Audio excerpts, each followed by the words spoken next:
নমস্কার বন্ধুরা, সকল বন্ধুকে আমার অনেক অনেক ভালোবাসা। আজকে আমি নিয়ে এসেছি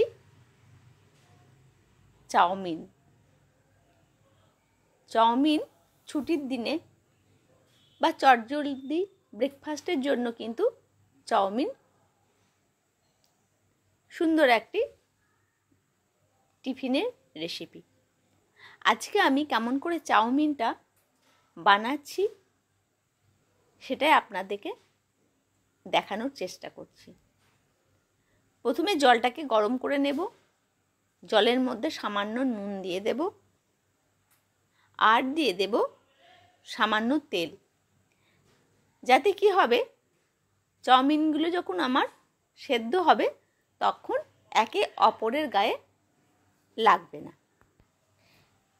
এবার জলটা আমার গরম হয়ে গেছে ভালো।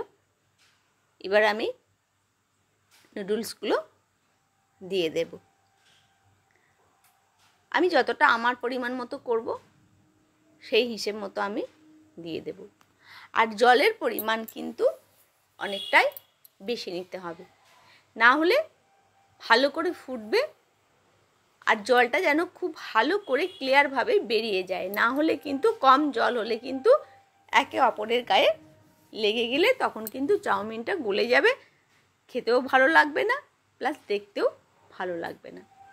এবার চাউমিনটা আমার গরম হয়ে গেছে, গরম জলে যখন ভিজে গেছে তখন এইভাবে আমি ছাড়িয়ে নেব।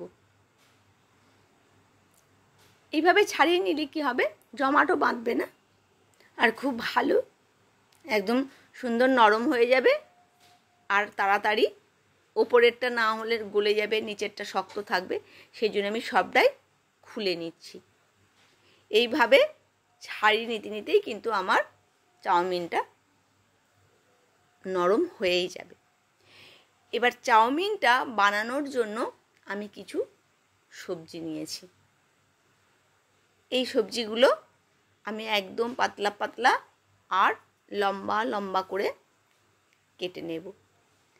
তাহলে কি হবে, দেখতেও ভালো লাগবে, খেতেও ভালো লাগবে। চাউমিনটা যেহেতু লম্বা লম্বা সেহেতু আমি এই সবজিগুলো এইভাবেই কেটেছি। এবার চাউমিনটা আমার সেদ্ধ হয়ে গেছে। এবার একটু শক্ত থাকতেই কিন্তু নামাতে হবে। আমি একটা ঝুড়ি নিয়েছি স্টিলের নেটবালা, তাতেই কিন্তু এটা আমি জলটা ঝরতে দেব, না হলে একটার গায়ে লেগে যাবে। এবার আমি জল দিয়ে দেব, তাহলে কি হবে চাউমিনগুলো ঠান্ডা জল দিলে একে অপরের গায়ে লাগবেও না আর ঝরঝরে হয়ে যাবে।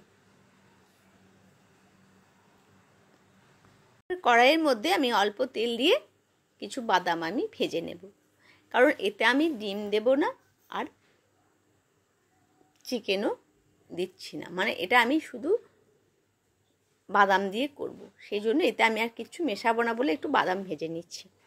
বাদাম ভাজা হয়ে গেলে সেই তেলেই আমি দিয়ে দিচ্ছি সরু সরু করে কেটে রাখা পেঁয়াজ কুচি। পেঁয়াজ কটা খুব কিন্তু ভালো করে আমি লাল করে ভাজবো না, একটু কাঁচা কাঁচাই থাকবে। এবার আমি দিয়ে দেব গাজর, লম্বা লম্বা করে আমি যে গাজর কেটে রেখেছিলাম এবার গাজর দিয়ে দেব। ভালো করে নেড়ে নেব। আপনারা অনেক কিছুই সবজি এতে দেওয়া যায়, বিনস দেওয়া যায়, আমি বিনস দিইনি। তো এটা সবজি দিয়ে করলে খেতেও ভালো লাগে। সব সময় মাংস আর ডিম দিয়ে করলে খেতে ইচ্ছে করে না, এক এক সময় সবজি দিয়েও কিন্তু খেতে ভালো লাগে। ভালো করে নেড়ে নেব। নেড়ে নেওয়ার পরে হালকা হালকা যখন ভাজা হবে, কারণ গাজরটা একটু শক্ত, এরপরে দিয়ে দেব আমি ক্যাপসিকামটা খুব বেশি এই সবজিগুলো কিন্তু ভাজবো না। ক্যাপসিকামটাও খুব ভালো করে নাড়াচাড়া করে নেব পেঁয়াজ গাজরের সাথে, তাহলে খেতেও কিন্তু খুব ভালো লাগবে। এইভাবে অনেকে অনেক কিছু সবজি দেয়, সবজি দিয়ে খেতে কিন্তু বাচ্চাদের জন্য বেশিরভাগ করা হয়, বড়রাও খায়, কিন্তু বাচ্চাদের জন্য করলে একটু বেশি করে সবজি দিলে কিন্তু খেতে ভালো লাগে, তখন একটু বাটার দেওয়া হয়। আর এমনি খেলে ঠিক আছে, সাদা তেল দিয়ে করে দিলাম, যে যেমন তেলে খেতে ইচ্ছে করবে। এবার দিয়ে দিলাম টমেটোর বীজ ছাড়ানো টমেটোগুলোকে সরু সরু করে কেটে এবার দিয়ে দিচ্ছি। তো এইভাবে এটাকেও ভালো করে এর সাথে নেড়ে নেব। তো টমেটোটা তাড়াতাড়ি নরম হয়ে যাবে। মোটামুটি আমার হয়ে এসছে। এবার আমি অল্প নুন দিয়ে দেব। আগেই নুন দিলে কিন্তু এগুলো একদম পুরো জল বেরিয়ে যাবে, তখন কিন্তু খেতে অতটা ভালো লাগবে না, দেখতেও ভালো লাগবে না। শীতকাল হলে একটু মটরশুঁটি থাকলে মটরশুঁটি দেওয়া যায়। তো সব রকম সবজি দিয়ে এটা করলে ভালোই লাগে। এবার দিয়ে দিলাম একটু সয়া সস দিয়ে, আর দেবো এতে একটু টমেটো সস। সয়া সসটা দিয়ে একটু ভালো করে নেড়ে নিচ্ছি। নেড়ে নিয়ে তাহলে সবজিটার সাথে এটা মিশে যাবে, আর খেতেও খুব ভালো লাগবে। আরও সুন্দর করে আরও কিছু দেওয়া যায়, কিন্তু খুব বেশি কিছু দেব না। এবার দিয়ে দিলাম সামান্য ভিনিগার, আর ভিনিগার না থাকলে আপনারা লেবুর রস দিতে পারেন। ভিনিগার দিয়ে একটু ভালো করে নিয়ে নেব। ব্যাস, এবার দিয়ে দিচ্ছি ছোটো করে কেটে রাখা কাঁচা লঙ্কা কুচি। বাচ্চা থাকলে এটা কিন্তু একদম বুঝে শুনে দেওয়াই ঠিক আছে, যে ঝালটা যেন নিজেদের মতো হিসাব করে দেওয়াই ভালো। ব্যাস, আমি নেড়ে নিলাম, আর সবজিগুলোও আমার মোটামুটি হয়ে এসছে। এবার আমি দিয়ে দিলাম টমেটো কেচাপ। তো দেওয়ার পরে এটাও একটু ভালো করে নেড়ে নেব। এতে আর পরে দেওয়ার কোনো দরকার পড়বে না, এর সাথেই একদম মশলাটা সুন্দর করে আমি করে নিলাম। এবার আমার জল ঝরিয়ে রাখা যে চাউমিনটা ছিল, সেই চাউমিনটা এবার আমি দিয়ে দেব। এইটা হালকা ফুলকা খাবার, যখন তখনই খাওয়া যায়। রবিবারে খুব এমনিতেই আমরা রবিবারটা একটু সকাল করে উঠতে ইচ্ছে করে না, ওই জন্য রবিবারের দিন এইসব ব্রেকফাস্ট একদম খুব তাড়াতাড়ি হয়ে যায়। আর বাচ্চারাও স্কুলে, এখন তো স্কুলে রোজ দিন নিয়ে যেতে দেয় না, সেই জন্য বাড়িতেই রবিবারের দিন একটু করেই বানিয়ে দেওয়া হয়। তো এইভাবে যেন একটা একটা গায়ে যেন না লেগে যায়, এই জন্য খুব ভালো করে মশলার সাথে এইভাবে তুলে তুলে কিন্তু আমি নেড়ে নিচ্ছি।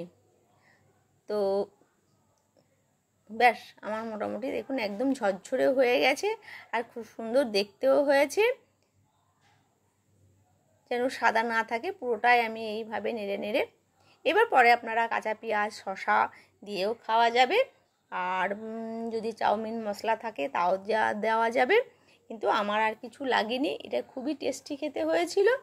এইভাবে আমি বানিয়ে নিয়েছি। ঘরে আমার যা উপকরণ ছিল সেই দিয়েই বানানো হয়ে গেছে চাউমিন, আর খেতেও খুব ভালো হয়েছিল। ওপর থেকে বাদাম একটু দিয়ে দিয়েছি। ভালো থাকবেন, সুস্থ থাকবেন, দেখা হবে আবার নতুন কোনো রেসিপি।